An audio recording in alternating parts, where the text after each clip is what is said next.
Привет, ребята, с вами Суперамогус, и сегодня я вас научу, как ломать орехи.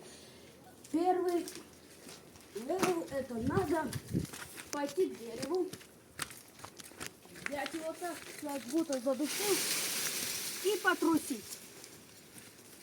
Вот как выглядят поначалу орехи.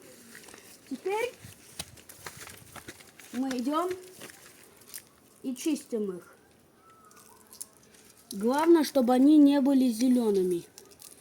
А если они зеленые, то они еще не свежие. Теперь я вас научу двум способам, как их ломать.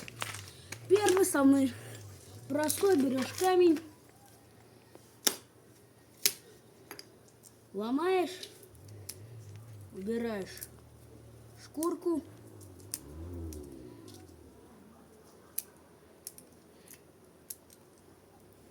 Проверяю, что он не мягкий, и ешь.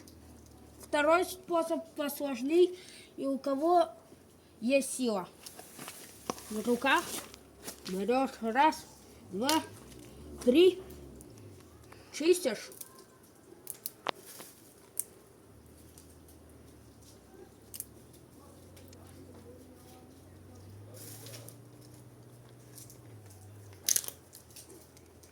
Чистишь.